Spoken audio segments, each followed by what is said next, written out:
Hey guys, it's Kim, and we are talking today about Crave by Tracy Wolff. Crave, this beauty right here, she is thick. Yes. So, I actually read this back when it first came out, but at that time, I did not have a YouTube or a Bookstagram. So, I wanted to read Crush, which is the second one, and the third one that just came out, Covet.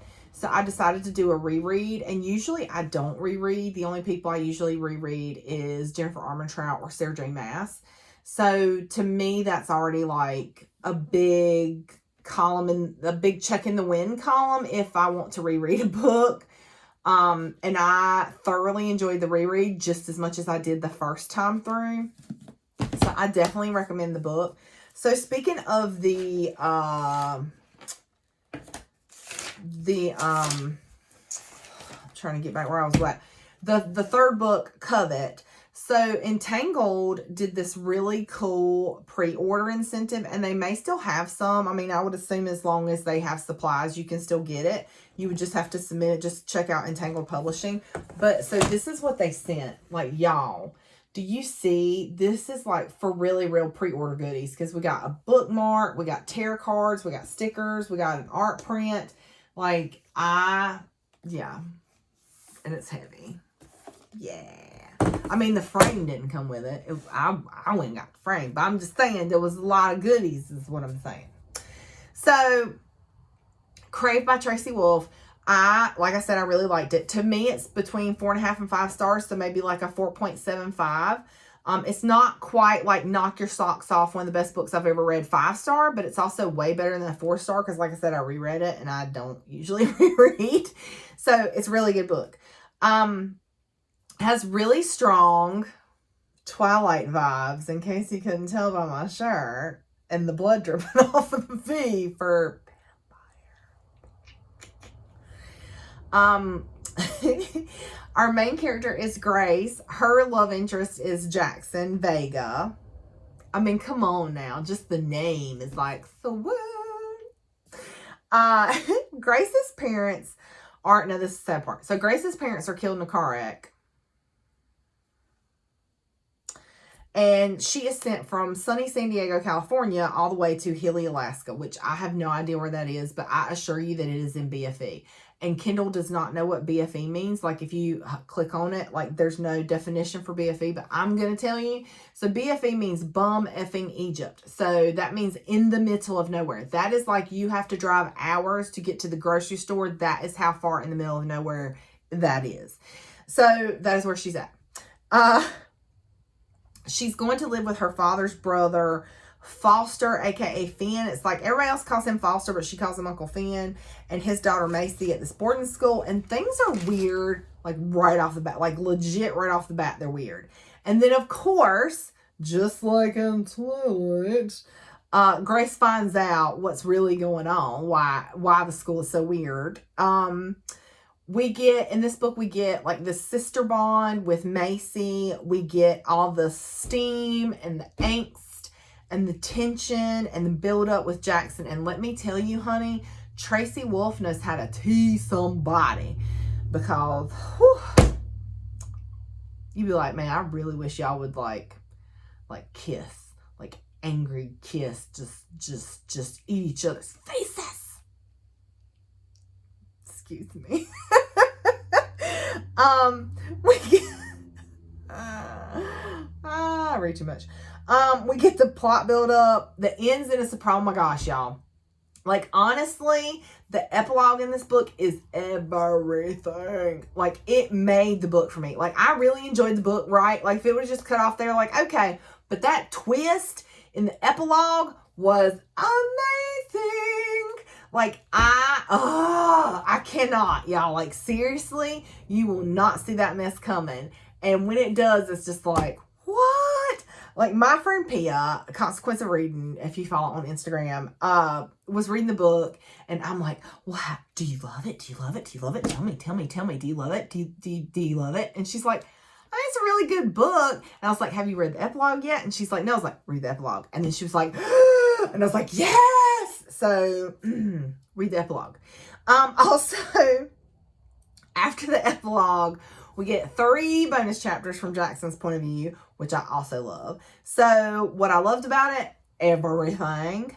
Was there anything I did not like? No, there was not. And I definitely would recommend it. So that is the spoiler-free review. Now it is time for the spoilers. So if you don't want to be spoiled, you should turn back now. All right, y'all. So let's get into it. So I told you that poor Grace is flying from San Diego, which is on my list. I want to go there. I have never been to California. To Healy, Alaska, aka BFE. Her cousin Macy greets her when she lands. Macy is 16, Grace is 17, but Macy is like 6 inches taller. Like Macy has this like tall, willowy supermodel frame. And both of Grace's parents died in a car wreck. And so now she's going to live at the boarding school that her uncle runs. He's the headmaster. Okay. Macy takes them to a snowmobile. Y'all, okay. First of all, let's just imagine, right, that you grew up in San Diego, California, okay, where it's sunny and probably like 70 degrees all year long. And now you get to Alaska where like the runway is coated in ice, okay, and you have to put on layers of clothes to get on the snowmobile to ride 90 minutes out past the airport to where you got to go. Like, help. So, the name of the school is Katmere Academy. Me huffed it up. Katmere Academy. And Macy has rainbow colored hair. And she's just like really fun and bubbly and effervescent and like super sweet. And honestly, she reminds me of Dee from the Luxon series. And I love Dee. Dee's one of my favorite characters. So the Katmere Academy is actually like this huge castle, right? That like has wings and there's a tower. So they're walking up to the castle and Grace is getting like short of breath. And Macy's like, oh, it's the altitude. And honey, I feel you, Grace, because let me tell you, when I went to the Grand Canyon, I was huffing and puffing and could not understand why I was so short of breath, just like walking 5 feet. And then I realized it's because I live at sea level and was not meant to be that high up. I don't know how you people do it. So she tells her, you know, Macy's like, oh, it's the altitude, like you'll be fine in a few days. And so Grace is like, literally, she's starting to have a panic attack because this girl has lost her parents, her family, her home, her city that she grew up in, her climate, like literally everything. And so she just feels the walls closing in, feels herself starting to have panic. And so she's trying to do her breathing exercises when she sees something move in the tower. So Macy takes her through the castle and literally, legit, everybody is freaking staring at her. And not like just regular new girl staring, right? Like unfriendly staring. It's like all these kids are douches. I don't know what's going on. So Macy asks if they can room together, and Grace is like, yeah, that's fine. And so Macy is trying to get in touch with her dad to let her know that Grace is going to room with her, but she can't get him to answer the phone. He's not answering text. So she's like, well, I'm going to go find Dad. You just have a seat and catch your breath from the altitude. So Grace is over here checking out. There's a chess set by a fireplace, and she's over there looking at the chess set and notices that like the pieces are kind of weird. Like one of them's a vampire and another one's a dragon and the queen is a vampire. And then all of a sudden there's this dude right behind her that says something and she kind of jumps. And when she turns around, of course, Mr. Swoony McSwoony Pants has dark hair and dark eyes and is tall. Yes, he is. And he's beautiful and she's swooning and he's grinning like he knows it. So she tries and fails, bless her heart, to literally look anywhere except this hot boy. And he tells her that the queen has a nasty bite. And she's like, it's a chess piece. And he's like, and then he says, he misquotes Hamlet. He says, there are more things in heaven or hell, Horatio, than are dreamt of in your philosophy. And she's like, it's earth. There are more things in heaven and earth than are dreamt of in your philosophy. And he's like, I like my version better. So he's like, you need to leave. And she's like, oh, don't let the door hit me. And he's like, pretty much. And so he's being nasty. She's being nasty right back. And I wrote in my notebook, ladies and gentlemen, we have snark. Because let's just be honest, y'all. Is there sexual tension if there is no snark? No. I want the snark. So she's like, is this the part where you warn me about the big bad monsters that live in the wilderness? And he's like, no, you need to be worried about the big bad monsters that live right here in this castle.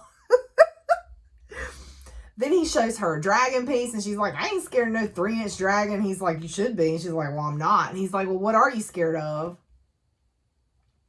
And she says, well, there's not much to be scared of when you've already lost everything. And I'm just like, oh, Grace. And then when she says that, it's like the facade of Jackson like cracks open, and sure enough, there's like a heart beating in there. Wrong side of the chest, it would be ever. But anyway, there's a heart in there. And so there's like this moment where they're just like staring at each other. And she can feel that he's dealing with pain too. And he reaches out and pulls the curl, because apparently Macy is like short with big boobs, freckles, and curly red hair, right? So he reaches out and pulls the curl. And there's like this instant like tension. And it's just like too much. So she's like pushing on him and says, please. And he actually backs up and brushes his hand through his hair. And when he does, she sees this scar on his face. Well, she reaches out and cups his cheek and says, I'm sorry you're hurting. And so he's just like, he's done for, y'all. Right in that moment right there, he is done for. I don't know if he knows. I think he knows it, but he's done for. So he tells her, he's like, well, if you're going to stay here, you need to keep your head down and don't look too closely at anyone or anything. And then he walks off. So while she's thinking about Mr. Tall, Dark, and Surly, and yes, that's what she calls him, and I love it, her uncle calls her name. And so her uncle kind of like helped her handle everything, but he didn't stay very long because he had to go back to the school. So, but he helped her handle everything when her parents passed away. And so he tells her, well, in the morning, just come by my office and we'll figure your schedule out. And, we also have a counselor who's a therapist. You should think about seeing her, right? So he calls for this guy, Flint.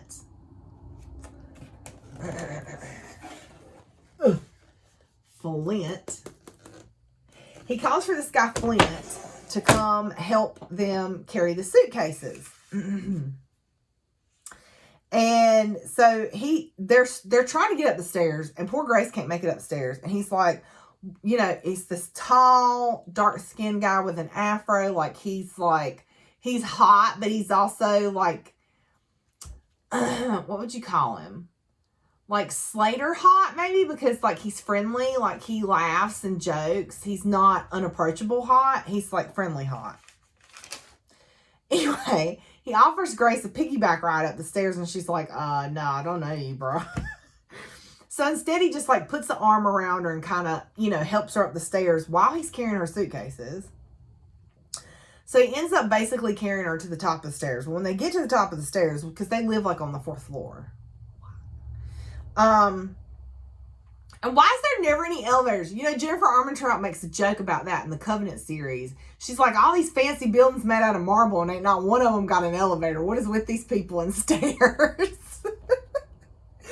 So when they get to the top, these 4 guys, including Mr. Tall, Dark, and Surly, come walking out, and he acts like he ain't even seen that girl, like he don't know her from Adam's house cat. But his shoulder brushes her when he walks by, and there's a tingle, of course there is, all the way down her arm. So when they get to the hallway, like everybody's door is decorated, I guess kind of like a dorm. Because it basically is a dorm for teenagers. Can y'all imagine? Like, oh boy. So Macy's door is decorated with these like bead curtains that normally shock people, I guess. So anyway, Macy had already arranged the room and set it up for Grace, and like Flint asks if they need anything and then leaves. And Grace asks Macy if she has a crush, because she's like acting all like she's tripping over her words and stuttering and blushing, and she's just having a moment the whole time Flint carrying Grace up the stairs. So Grace asks Macy about Mr. Tall, Dark, and Surly and finds out his name is Jackson Vega. And Macy also got Grace some clothes. So Grace like starts to tear up because Macy literally like she bought her bedding, she bought her clothes, like she thought of everything to make Grace as comfortable as possible. And so it just like gets her in the heart. You know what I mean? So they hug, and Macy's mom apparently left when she was small. And so her dad has raised her, and then Grace lost her parents. So they kind of have this, already have this kinship as cousins, but it turns it more into like a sisterly bond. So Macy tells her, she's like, you go ahead and take a shower, get your pajamas on, and I'll unpack your clothes. So she does. So Macy unpacks all Grace's stuff while she's taking a shower. But Grace wakes up at 3:30 in the morning thinking about Jackson. And then she starts thinking about, the fact that, she won't see her best friend anymore, and she won't be at her school anymore, and she won't be in California anymore. And she's starting to kind of get panicky. And when she was at home and she would feel that way, she would go for a jog. But obviously you can't do that in Alaska because you die. Something would eat you or you would die of exposure. So she decides to like walk around the castle and just kind of walk her nerves off, right? So she's walking around and she actually gets to the entryway and she starts thinking, oh, you know what? We're in BFE, Alaska. I bet I can see the Northern Lights and y'all, like, I want to go to Alaska because everybody I know that has been there loves it and talks about how beautiful it is. But can you imagine how cool that would be to like open your door and see the Northern Lights? Anyway, so she's like, you know what? I'm going to open the door and see if I can see the Northern Lights.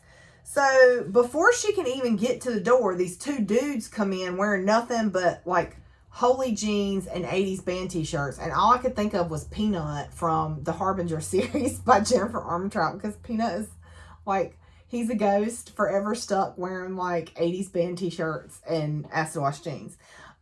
So they ask her, why she's out of bed. And she's like, oh, I was thirsty. I was going to go to the kitchen and get something to drink. And these guys, Quinn and Mark, I think, are complete douche canoes. Okay, complete and total douche canoes. So they ask if she's seen the snow and does she want to see it or whatever. And they're like, we want to see what you can do. And she's like, what? And so the one guy grabs her and she's like fighting like a wildcat. And I was like, good for you, girl. That's right, because that is the one thing they don't ever expect you to do is fight like a wildcat. So you do that. And she is. She throws her head back, hits homeboy in the nose, and he lets go. Then him and the other guy like go flying. And Mark, the one guy, gets back up and like charges for her. And she takes off running and runs straight into Jackson Vega. So he's like, is there a problem? And they're like, oh no, we were just trying to get to know the new girl. And he's like, well, I think you need to apologize. So he makes them apologize to her. So she thanks Jackson. She's like, thank you for saving me. And he's like, I didn't save you. I just made you a pawn in a game that you have no idea about, or something like that. And her lip is bleeding where she had like bit her lip, I guess, when she was fighting. And so he takes his thumb and swipes the blood off of her lip and puts his thumb in her mouth. But puts his thumb in his mouth, not her mouth. His mouth. Yeah. And it's like really hot. And I know it shouldn't be, like it should be gross, but I just like picture this sexy boy, this like tall, dark, handsome, sassy, dark haired boy, and your lip is bleeding and he just like wipes it off and sticks it in his mouth. And he's like, and you're like, well then. So he's like, you need to go to your room and stay there. Don't be wandering around by yourself no more. So when she gets back, Macy's awake. She tells Macy what happened. And Macy's like, I'll deal with them. And she's like, oh, and by the way, we're going to have a welcome party for you. And Grace is like, oh, God. Like, I don't know if I can survive any more welcome from these people. So they're going to the party. Grace is nervous because she borrowed a dress from Macy. And Macy is this tall, willowy thing. And Grace is apparently kind of busty. So she's afraid she's literally going to like fall out of this dress. So Macy asks her, she's like, the curtains don't bother you, talking about the beaded curtains that she has on the door. And Grace is like, no, why? And Macy's like, oh, because they shock everybody. They should have shocked you. Which that does not get revealed. But I hope it gets revealed maybe in the other books. I don't know. Anyway. So at the party, all the kids are in cliques. And none of the cliques intermingle at all. Like there are very clear divided lines. Like each of the cliques, they all kind of dress the same. Like it's weird. Like, all the vamps have on black, right? And then, like, there's these other kids that are all wearing, like, jewel tones. I think maybe that's the dragon shifters. I don't know. There are clearly defined party lines, and never the two shall mix, okay? So, Macy takes Grace to meet her friends and her boyfriend, which is Cam, and his friend James. And so, Macy and Cam start, like, canoodling and flirting, and Grace is like, I got to go. So, she's like, I think trying to make a beeline for the drink table or something. And so Flint finds her and it's like, do you want to get something to eat? And then Jackson comes in looking like a whole darn meal, right? Dressed all in Gucci black. And like, the name of the chapter, I love the way Tracy names the chapters. Like, it's awesome. Like, I think the name of that chapter was like The Devil Wears Gucci or something. Anyway. So, and they're staring at each other, doing their, thing. And she takes a swig of her Dr. Pepper and starts to choke. So Jackson walks by and brushes his shoulder against her, and all of a sudden she stops choking. So Grace is like just overwhelmed, and she makes a run for it, right? And she gets to the library, and she gets there but has this like weird sense of dread, but she goes in anyway. And then all of a sudden she's got this sense of wonder because there's gargoyles. That's a hint. There's gargoyles all around the library, and she notices that there's one pointing to a half-open door, and she hears somebody chanting, and she thinks maybe it's the librarian. So she goes in there, and instead it's the girl, and this girl introduces herself as Leah. So Leah lives on the 4th floor where Macy and Grace live. So she tells Grace that her boyfriend died a few months back, and she's not over it, basically. So Leah makes them some tea and tells Grace that line is Survival 101 at Catmere. And Grace is like, well, why? What do you have to lie about? And Leah says everything. Ding, ding, ding, ding. So they're drinking the tea. Macy's texting Grace, trying to figure out where she's at. Grace texts her that she's in Leah's room. Macy's coming to get her. So when they get back to their room, Grace pukes because altitude sickness. And she's sick off and on all night. But then she feels better in the morning. Well, Flint comes to their room in the morning and says, we're having a snowball fight after dinner. You should join. And so they're like, yeah, cool. And Flint kisses her cheek. And Macy's like, well, now, hold up. But she doesn't feel anything when Flint kisses her cheek. Like, I literally wrote, but no flutter. Womp womp.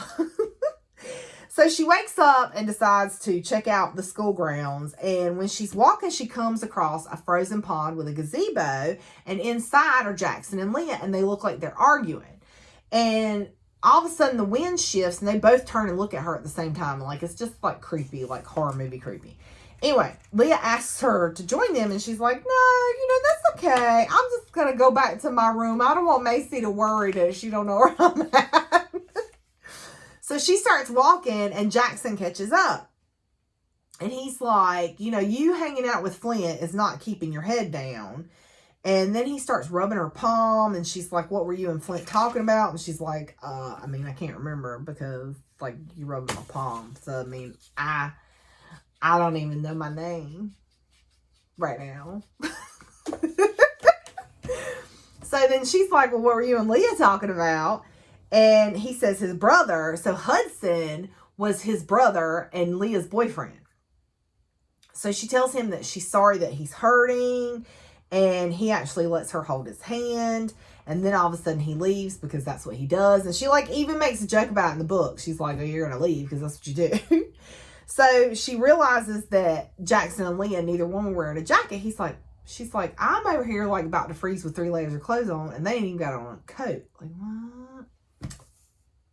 Ding, ding, ding, ding, ding. So they're walking to the snowball fight, and Grace asks if Jason, it's really not fair, right? Because we as the reader kind of have this, we know more than the poor character. So you can't really get, pick on the character for not knowing what's going on because they don't have the same knowledge that we have. Anyway, so they're walking to the snowball fight, and Grace asks if Jackson's going to be there. And Macy's like, what? No. Why would you even bring him up? Like, nobody, like, why would you talk to him? Like, she acts like he's for real the devil. And she tells Grace, she's like, you need to stay away from him. And Grace is like, well, that might be kind of hard. And Macy's like, why? And then Jackson says, because I'm not going anywhere, and neither is Grace, because, oh, he right behind you. So he, like, crowds Grace and gets up in her face and is like, you shouldn't go to the snowball fight, and you shouldn't wander around campus alone. He's like, didn't I tell you don't be wandering around? So she's like, well, if you're so worried about me going to the snowball fight, why don't you join us? And he's like, okay, look, I don't do snowball fights because, you know, he too cool for that. But you need to find you a spot, build an arsenal, and then he disappears, of course, again. So Flint grabs Mace and Grace and runs to find a good spot. So Grace is having a ball. It's like the first time that she's laughed since her parents died. Like, she's actually having a good time. And they go through their snowball arsenal, and then they're scrambling like everybody else. So Macy's like, oh, we need to climb the trees. And Macy just, like, parkours the trees. And Grace is like, did she just parkour that tree? And Flint's like, yeah. Did you see his face? Ding, ding, ding, ding. Anyway. So Flint puts Grace on his shoulder and then climbs up the tree. And then once they get in the tree, Mark and Quinn, the two guys that tried to, like, throw her out to die from frostbite, and their friends show up. So Flint, Macy, and Grace all knock them out. And then they knock out some other stragglers. Then these two girls show up, and Grace goes to throw at them when there's this huge gust of wind that comes up. And she almost falls off her branch. And she basically does, but she's, like, holding on with her hands. And then the wind picks up again, and she can't hold on, and she lets go. But Flint ends up underneath her. And she thinks that he caught her to keep her from falling. So she's like, because I don't know if he's really unconscious or he's just acting unconscious. She's, like, smacking him and telling him to wake up because she thinks she's done killed him by landing on him. And then all of a sudden there's, like, tension because Jackson shows up. And she's like, Jackson, why are you mad? He saved me. And he's like, did he? Did he, though? Then Macy's like, you know what? We just need to go back to our room. And Jackson's like, that's a great idea. I'll walk you. So he's escorting Macy and Grace back to their room. And she's, like, limping. And he's like, what's hurting? She's like, no, I'm fine. He's like, no, you're not. What's hurting? She's like, well, my ankle. So then he picks her up and carries her all the way to her bed, up them 4 flights of stairs. And he asks Macy to go get some ice and Ace wrap. So she does. And then while she's gone, they're, like, talking, and they have this moment, and their faces come really close. And right when they're getting ready to kiss, Macy comes back. So then Jackson leaves, and Macy is, like, freaking out and swooning at the same time. And she's like, you need to spill it. I need the deets. So Grace is like, oh, there's nothing going on with Flint. And Macy's like, yeah, well, what about Jackson? And all of a sudden, Grace is like, I don't really know what's going on. I just know that I've never felt this way before. And Macy's like, well, you know, I'm not against you with Jackson. So Macy tells Grace that if she's going to be with Jackson, she can't hang out with Flint because it'll never work. She's like, you just can't do that. And Macy tells her that some stuff happened a year ago, and since then, the groups all stay to themselves. There's no intermingling. So Macy is gone to class. Grace wakes up to her phone dinging from an unknown number, and it's Jackson. And he asks about her ankle, and they kind of exchange. Like, she does this thing where she tells these terrible jokes. And it reminds me of Luke from Origin series. But they just exchange these terrible jokes, and it's, like, super cute. So then someone's knocking on the door, and it's this woman with a tray of food. And he's like, I didn't know what you wanted, so I sent everything. So Jackson had the kitchen, like, send up a tray of, like, every breakfast food known to man. And it has a black envelope on it, and it's from Jackson. And then he texts her and asks her what she likes to eat. And she writes back, and she's like, she tells him waffles for the win or something. She's like, well, what do you like to eat? And then she realizes, like, uh-oh, that could have been, like, a sexual innuendo. So Jackson writes back, I love this part, y'all. I don't think we're there yet, but I'm sure you'll let me know when we are.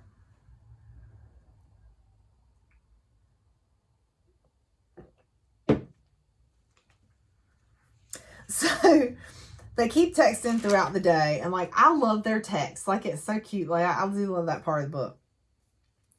So they're texting about music, and she's like, oh, what kind of music do you like? And he's telling her, and she's like, oh, what's your favorite song? And he goes, well, recently it's become Brown Eyed Girl. Oh, and I'm like, swoon, because Grace has brown eyes. So Macy comes in and asks about the breakfast, and there's a knock on the door, and there's another woman with an envelope, and she opens it, and it's a copy of Twilight, and Macy is just dying laughing, and Grace is like, I don't get it. And inside the book is a Post-it from Jackson with the quote from Edward that says, I said it'd be better if we weren't friends, not that I didn't want to be. So Macy goes back to class, and she texts Jackson, and there's a knock, and she's like texting him. She's like, did you send something else? He's like, well, why don't you open the door and find out? And it's him. He came to her room. So they sit on the bed, and like, it's awkward for a minute. Like, and it's so weird because here is Mr. Cool, right? And he's awkward. Like, he doesn't know how to be around her. So she makes a bad joke, and of course, like, breaks the tension.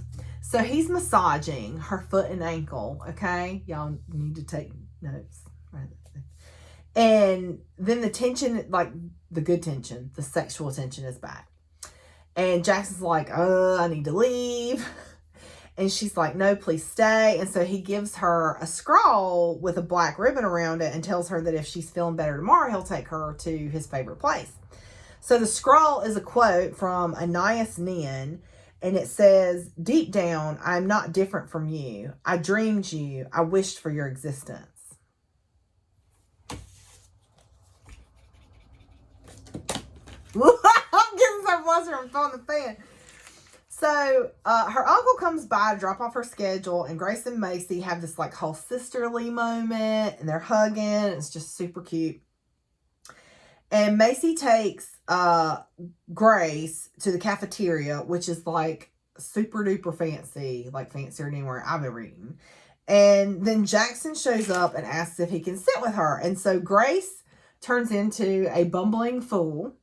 And Jackson sits down, and so do the other order members. So the other order, they call him the order, but it's like his inner circle, I guess, that follow him around. I think it's like 6 guys. Anyway.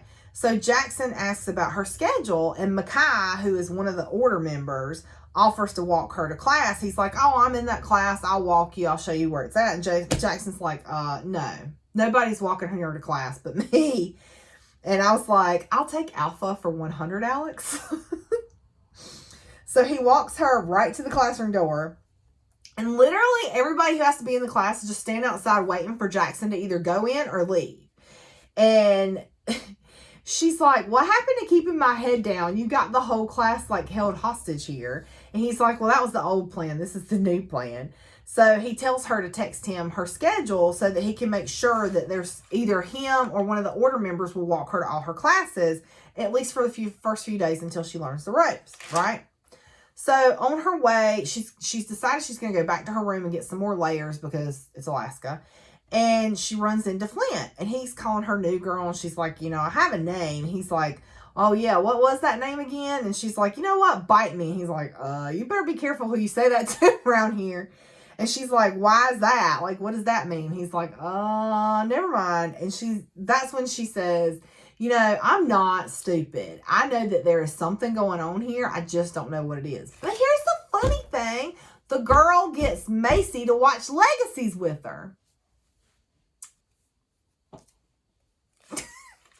So anyway, he tells her, he's like, oh, there's tunnels under the school that'll take you to the classroom. You don't have to walk outside. So he's like, come on, I'll take you. And she gets this weird, like, bad feeling about being in the tunnels with Flint. And, like, let's just say, anytime your gut tells you something, you should listen to it. So Flint takes her to the tunnel, and she's texting Jackson back when Flint takes her into the tunnels, and she, like, starts having, like I said, this inner freak out. And then when her eyes adjust, she realizes that on the side of the tunnel is like all these cells with like stone slabs with shackles on them. And yeah. And so then Leah shows up, the girl that was in the library chanting, and offers to walk together. And there's like a trap door triggered by one of the shackles. So as they're walking by, she notices that there's like all these gemstones embedded in the walls, like bones sticking out like the Paris catacombs. And then when they get to the hub, which is like where all the tunnels intersect, there's this big, huge, gigantic bone chandelier with candles. And she's like, oh, that's a cool project. How long did that take to make? And they're all just like looking at her because she thinks, of course, they're like paper mache bones. And she don't realize this probably like them's real bones. So when they turn for the next tunnel, the earth starts to shake. Like they're having an earthquake. So they run to the other end of the tunnel. And Flint is like holding on to her arms. And when they get to the door and open the door, they're standing in the art supply closet, and there's Jackson standing right there just like huffing and puffing, and he is big mad, y'all. He is big mad. So then Jackson and Flint start going at it, and it's totally like Edward and Jacob. Anyway, Flint and Jackson start going at it, but then Grace like tells both of them to shut up. And then later in PE, she's talking to Macy, and Macy says they've been having little earthquakes all day. And she's like, oh, you know, I'm used to it because I'm from California. So she decides to walk around the castle and kind of get her bearings. And she opens up her text from Jackson and feels like a jerk because he was legit worried. Like, he was worried. Like, he was texting her the whole time, where are you? I'm worried. You should be here by now. Please text me back. And she wasn't texting him back because she was busy, like, in the tunnels, freaking out because she was in the tunnels. So she hears somebody playing her dad's favorite song. And she kind of loses it. Like, there's, I mean, you know, because it's a dorm. So, like, there's music rooms and people playing music. So, anyway, she finds these stairs and she climbs it to the top of the tower. And inside the top of the tower is, like, this little reading nook. So, she just, like, breaks down in the middle of the floor. Is just, like, crying, just having a good cry. And it's the first time she's really broken down since her parents died. So, I think it's the first time that she's ever just let those feelings just go. And when she is done and goes to leave, there's Jackson standing there. And he gets all up in her space and is like, what's it like to be able to say and show how you feel? And then he goes into the next room, like past the reading nook. And there's apparently like he's like, are you coming? So she follows him, and there's a drum kit and a couch and 3 guitars and a whole bunch of books everywhere. And she's just like, oh, it's just heaven. And he has this Klimt, I don't know who Klimt is, but I need to find out because I love art. Klimt drawing by his desk, and Grace is just like fascinated by this drawing. And she's like, why, you know, where did you get this drawing? He's like, oh, it reminded me of someone. I just had to have it. I just didn't know who it was at the time.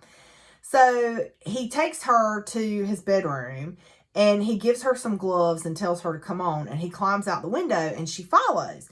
And he wraps her in a blanket, and they're standing there. He's just standing there in his hoodie. Again, no coat. And she's like, okay, I have to ask, are you an alien? And there's this whole, like, cute back and forth between those two before he's finally like, no, I'm not an alien. So she's like, well, what are we doing out here on... It's not really a balcony. They call it a parapet. I guess it's like one of those little, not quite big enough to be a balcony that's underneath the window. And so he's like, well, I promised to show you my favorite place. Aww. So she asks about Northern Lights because she wants to see Northern Lights. She's never seen them. He's like, oh, no, you have to be up in the middle of the night for that. But they stand outside and watch this meteor shower. And then when it's over with, she thanks him. And he's like, don't do that. You know, I'm not the good guy. And so she starts listing all the things that he's done for her. And she's like, you just need to get over it because you're nice. So he climbs back in the window and reaches out to pull her up. And when he does, they end up like face to face, chest to chest. And he backs up and she follows. Then he wraps his arms around her. And then she's like, who did the Klimt drawing remind you of that you had to have it? And he says, you. Oh. So he kisses her, and it's just like feather light at first. And then, honey, the spark takes off and it's ignition time and he is on her and it is hot. But then there's an earthquake and he's like, you need to leave. You have to go. And she's like, no, please. And she's reaching for him and he's yelling at her. He's like, you have to go now. Go. And when he yells, the window shatters and then she passes out. When she wakes up, she's in the she wakes up in her bed. She wakes up in her bed and Macy, her uncle, and the school nurse are all there. The school nurse's name is Maris or Maurice. I don't know how you say it. I'm going to say Maris. And she asked about Jack. She's like, where's Jackson? Is Jackson okay? And they're like, oh, he got you to the office before you could bleed out. And she starts to get up, but the nurse is like, no, ma'am. Lay down. You need to rest. And you lost a lot of blood. You need to lay down. So Finn tells her that he sent someone to clean up the tower, that, you know, he should have given her a better introduction to Katmere. So Finn and Macy leave to go get Gracie something to eat. And Grace asks Maris about her stitches because she's got like a bandage on her neck. And she's like, oh, when do I need to get the stitches out? And Maris is like, oh, the stitches. Yeah, well, they'll dissolve in about a week. Just don't take your bandage off. So Macy comes back and Maris leaves. And Macy's like being all elusive because Grace is asking like, what happened? You need to tell me what happened. And Macy's just kind of skirting the issue. So Macy gets Grace like settled in for bed and they're eating. And Macy asks what happened. And Grace tells her that there was an earthquake. And Macy asks, well, what were you doing when the earthquake happened? Like, were you hooking up? And Grace is like, no, we were just kissing. And Macy's like, well, that's weird. You wouldn't think that would happen from just kissing. And Grace is like, huh? And Macy's like, nothing. So then there's a knock on the door. And Macy's like, oh, it's probably Dad. And Grace is like, well, just tell him I'm sleeping. Like, I don't feel like dealing with anybody right now. So Macy goes to the door, tells whoever it is that Grace is sleeping. And Grace is like, well, was it your dad? And she's like, oh, no, it was Jackson. So, of course, Grace gets out of bed, goes tearing down the hallway to find Jackson. Jackson's going down the stairs. She calls his name. He's pissed. He's like, you're supposed to be in bed. And she's like, I want to talk about what happened. And he's like, you got hurt. That's what happened. And she reaches for him, but he steps away. And he tells her that, you know, that he's painted a target on her now and that he needs to stay away from her, that she needs to stay away from him. And so he leaves. Leah shows up and helps her back to her room. And she's like, you know, we need to have a girls' night one night, like do facials and pedicures and drink some more tea.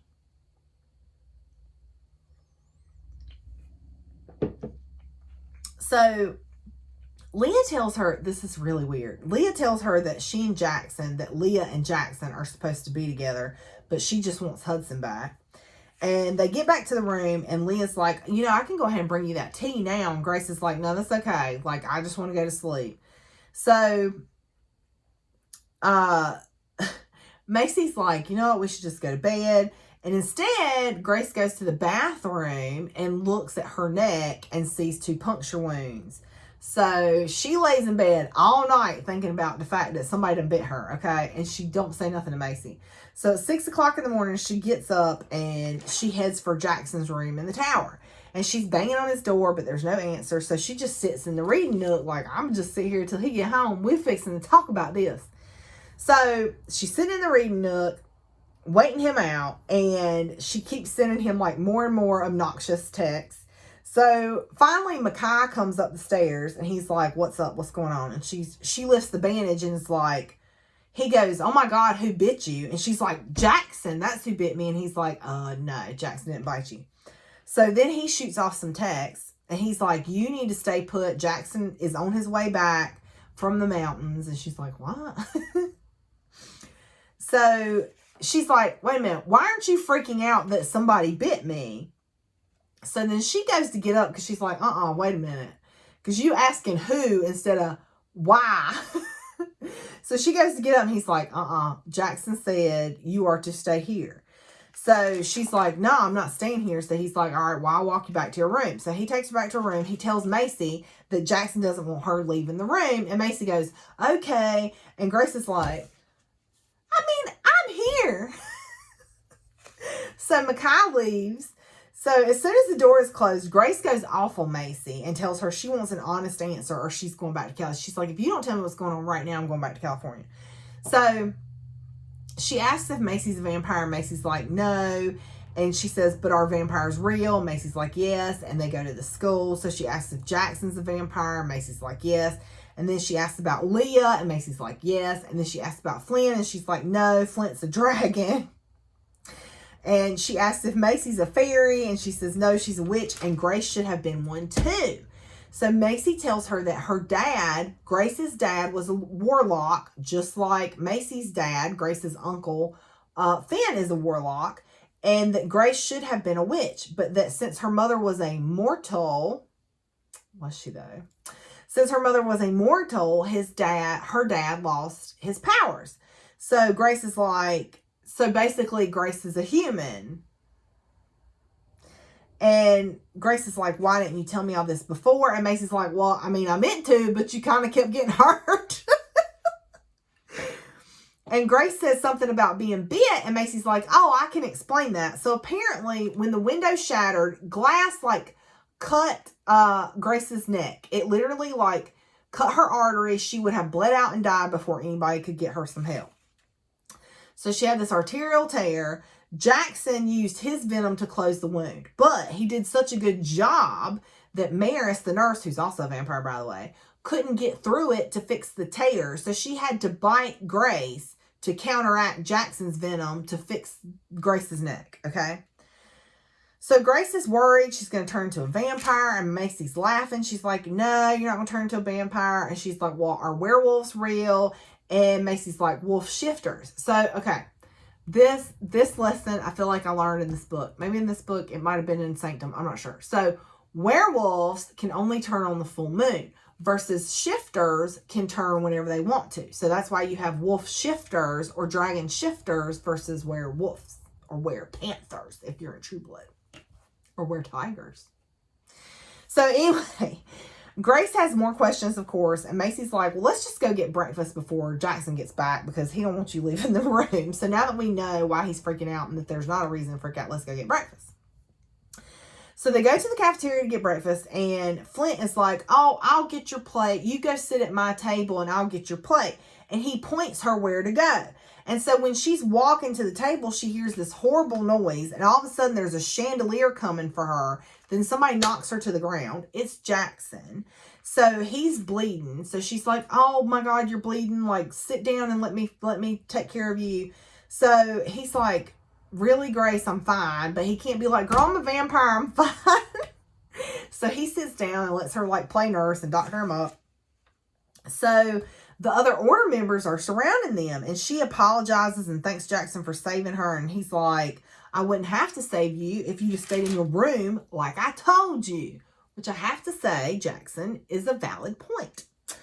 So she tells him that they figured out what the bite is from, that they just wanted to get breakfast. He said, Grace, chandeliers and tree branches don't just fall on their own. Like, I keep trying to explain this to you. Somebody is trying to kill you. So her uncle shows up, and he wants to go back to her room and talk. So they go to Finn's office, and he tells her that he's sorry that she found out the way she did. And he says something about her dad and the greater good. Like, there's something there. There's something there. I don't know what. And he tells her that there's this turf war going on, and that he thinks the safest thing is just to send her back to San Diego. Well, she doesn't want to leave Jackson.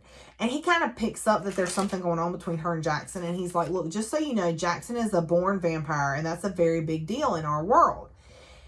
And she tells him, she's like, look, my life in California is over with, okay? And he's like, okay, well, you can stay, but we need to come up with some kind of plan to keep you safe. So he's like, for now, you just go back to your room. I'll come talk to you about it later. So on the way back to the room, the ground is shaking again. So she gets a text. She texts Jackson, and she heads for the library, and she walks to the library. She was supposed to go back to her room, okay? Isn't that what her uncle told her to do? Anyway, she goes to the library instead, and she talks to the librarian, who's a witch. And the librarian grabs her hands, and her eyes do this weird, like, swirly thing. And she says, you're more than you think you are. And she gives her a slip of paper, a bottle of water, and tells her to go check out. She's like, you know, you should go check out the section on dragons, and points her where to go. So when she gets to that area, who does she find but Flint sitting at the table? And so he asks her, you know, what questions she has, because she's like, oh, I know now about the skull. And he's like, what questions do you have? And she's like, oh, I really don't know. And he pulls a bag of marshmallows out of his bag and shoots fire out of his mouth and like perfectly toasts the marshmallows and gives her marshmallow. Then he shoots ice out of his mouth at her bottled water to chill it. And then he grows flowers out of his hand and goes to put them in Grace's hair. And it looks like he's going to try to kiss her, and she kind of pulls back. And he's like, Grace, when I hit on you, it will be because you want me to. So then Flint gets a text that something is going down and they need to go. So when they get to the main hall, the order is like marching single file to one of the student lounges, and Jackson is at the head of it. And she's calling to Jackson, but there is no response. So they just follow the order as they go into the student lounge, and he attacks this guy, Cole, who I think is the leader of the Wolf Shifters. And he's literally like got him hanging in the air with his mind. Like Jackson has all these powers. So the shifters like rush him, but then the order forms a perimeter, and it turns into this all-out brawl between the vamps and the shifters. Jackson drops Cole and waves his arm and sends a shockwave out, knocking everybody out. Jackson calls Cole to him with his powers, and Cole is like choking, but it's like a force choke. Like it's the force choke, y'all, because he ain't touching the boy. He's using his powers to choke him. Yeah. So Grace is like calling to Jackson, trying to get his attention because she's afraid he's going to kill this kid. And there's like this invisible wall. Like I guess he erected a force field and like she can't get through. So she's like pounding on the wall and yelling. And then all of a sudden she's able to get through. And when she does, he lets Cole go. And she thinks, okay, good, it's over. He let him go. And then all of a sudden like that, like in a blink of an eye, Jackson strikes and bites Cole until he basically slumps into the floor in a heap. He's still alive, but barely. So Jackson turns to the room and says, this is the only warning you get. Well then. Alpha for 200, Alex. Oh, Alex. I just thought about that. So anyway, he grabs her by the arm and takes her with him, and they go to his room. And he just thinks that she must be just disgusted by him, right? To see how vicious he can be, basically. And so she tells him that she's not scared of him, that she's not disgusted by him. And he's like, you should go. But instead, she moves towards him and she grabs his hand and she's like, I want you. And he's like, are you sure, though? I need to know that you're sure that you really mean this. And she says, I'm not afraid of you. I'm afraid of you leaving and me never knowing what this feels like.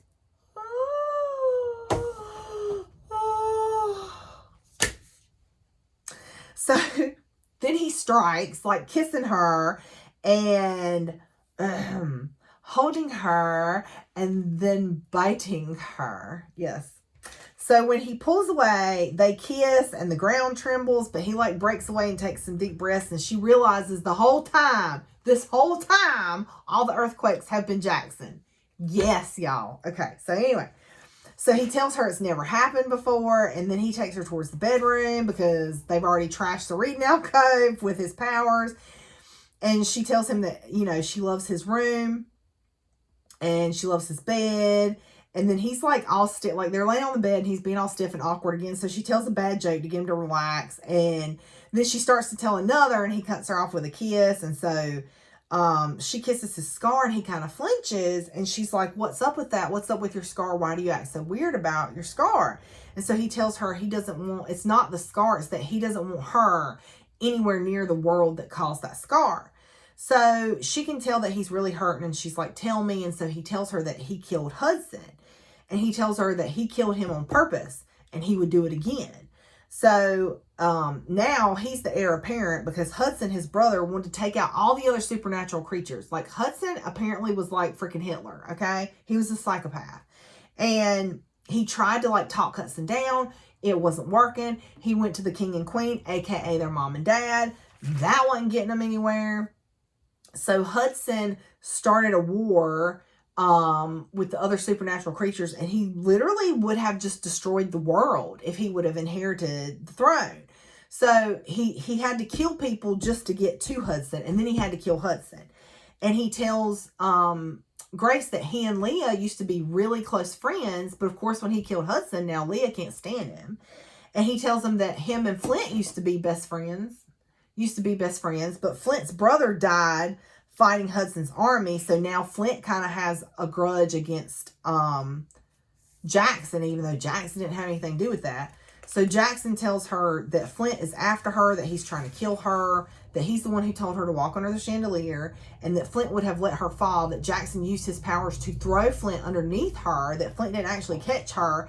He made Jackson made Flint catch her when she fell out of that tree.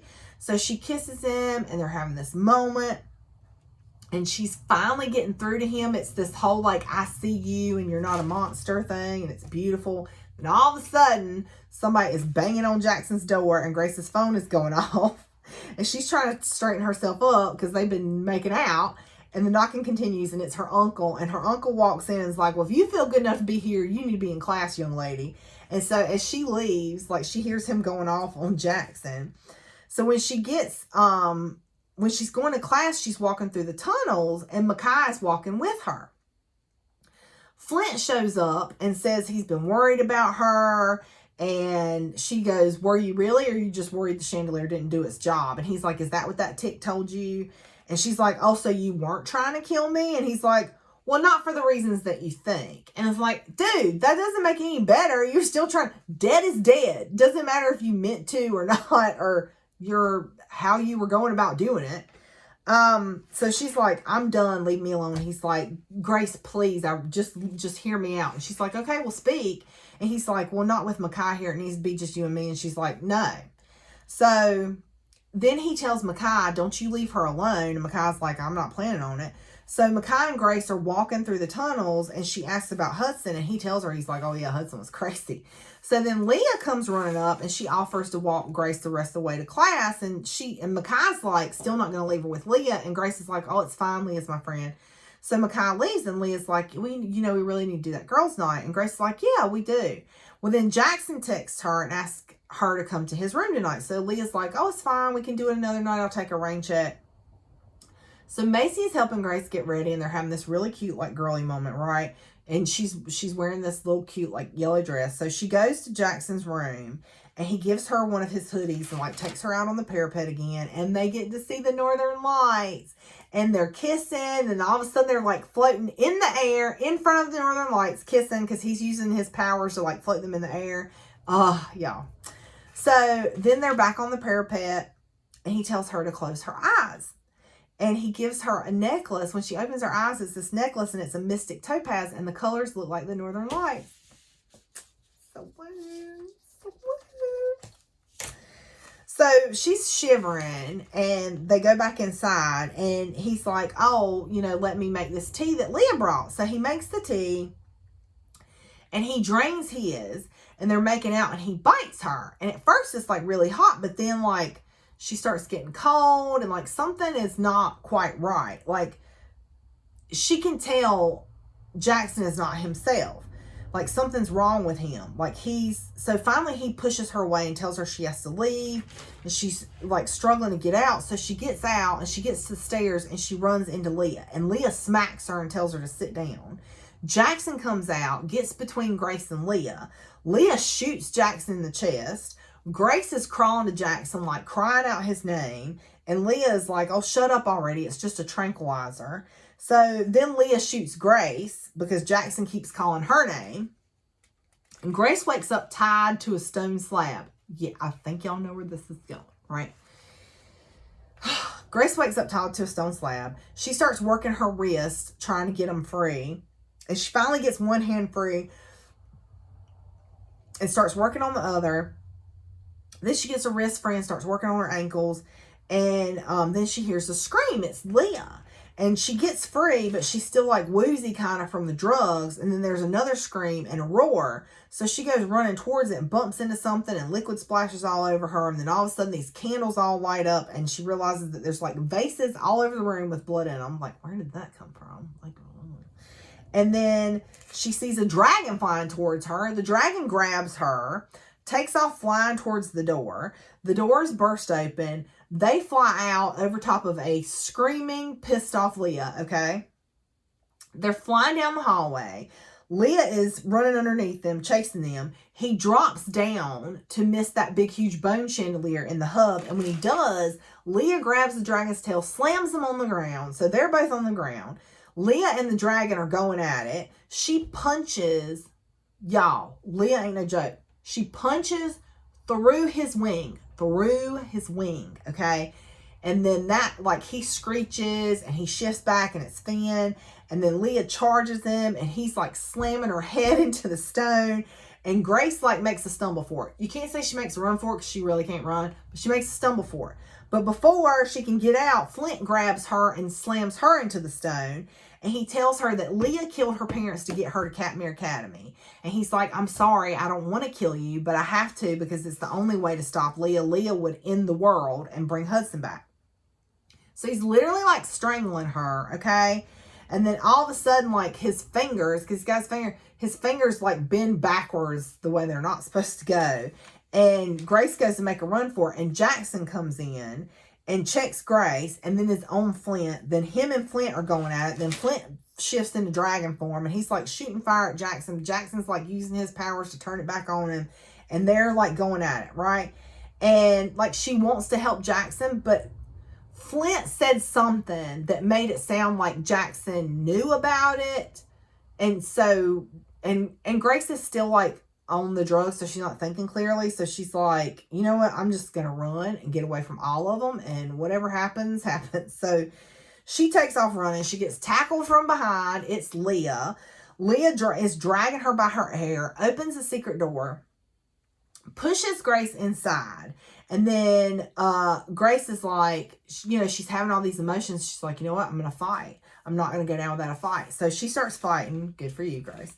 And then she, she doesn't start fighting. She decides that she's going to fight. So first she plays dead. So she acts like she's passed out. So Leah has to like pick her up and put her on the thing. And as soon as Leah picks her up and puts her on the altar, that's when she decides to fight. And Grace comes live and grabs Leah's head and is smacking her head into the stone. Then she goes for the lectern and rips the pages out of the book that Leah had sitting on the lectern and sets them on fire. And Leah puts her back on the altar and it's like, you think I haven't looked at that book enough to have those pages memorized? I know exactly what the spell is. Like, you're not stopping me. So she's trying to use Grace to bring back Hudson. And she tells Grace that she's not human. And she wants Jackson to suffer when he loses his mate. So Leah starts chanting. There's like this black smoke. Grace tells her to open her mouth. And Leah's like, no, like, I'm not doing that. I've seen Supernatural. I mean, she didn't say that. But like, that's what I would say. I was like, I've seen Supernatural. I know what happens with the black smoke. So then Jackson breaks in, goes after Leah. He's about to break Leah's neck when the black smoke starts choking him. So Grace grabs the knife and stabs Lisa. Jackson isn't looking so good, so Grace opens her mouth to draw the smoke away from him. Jackson's like, no. So then he uses his power to like compress the smoke and turns it into like a sphere and chunks it at Leah. And like the smoke goes into Leah and then she says thank you and then turns into a pile of dust. Jackson passes out, like, because I think Leah had stabbed Jackson. Anyway, Jackson's not looking too good, okay? And Grace is, like, putting pressure on the wound, but it's not doing any good. So she opens one of the wounds on her wrist and puts it on his mouth, and he drinks, and she passes out. So she wakes up in the infirmary this time. I feel like that's probably going to be called the Grace Wing. Anyway, she's asking about Jackson, and the nurse is like, he hadn't left your side. He's been here for 2 days. He comes in, and she's like, come here, or I'm coming to you. So he comes to the bed, and Jackson's all like self-hating, like, oh, if I would have stayed away from you, this would never happen. If I'd done this, if I'd done that. She's like, look, I'm gonna need you to stop hating yourself and just hold me for a moment, because I'm the one in the bed in the infirmary. That ain't what she said. That's the Kim version. But anyway. So he tells her that his mother, he gets in the bed and like holds her, and he tells her that his mother's the one that gave him the scar as punishment for ruining her plans for Hudson. So Maris, the nurse, comes in to check on Grace, and then when she leaves, Jackson tells her that he loves her. Yes. And he's like, I don't know if we can do this. And he's like, my loving you means you're always going to be a target. But she refuses to let him walk away from her, and they kiss. And then we kind of fast forward. She's been in her room for 3 days, and she begs Jackson, and he agrees to let her go outside. So she's having trouble putting her socks on, so he puts her socks on, and it's like, oh, so cute. So they go for a walk, and Jackson he pulls out a thermos and pours her some hot cocoa and puts some marshmallows in it. Like, y'all, like, yes. So he's brought a carrot and a hat to build a snowman. Isn't that cute? So they're building a snowman, and then later on, like, you know, when she's doing better, Jackson's walking Grace to class when she sees this flash and the black smoke, and then she looks, and there's Hudson standing there with a flipping broadsword. Like, what are you doing with a great sword? You know what I'm saying? So she realizes what's happening because Jackson's back is to Hudson. So she tries to pull Jackson to her, realizes like that's not going to work. So instead, she flips them around and pulls her back to the sword. So that's it. It cuts off, right? That's the end of the book. So then we get the epilogue, and Jackson is asking, like, when is she going to wake up? When is she going to turn back? And nobody can answer. And they're like, we don't know. We haven't seen one in over 1,000 years. And I'm like, what is she then? And come to find out, she's a gargoyle. Yay!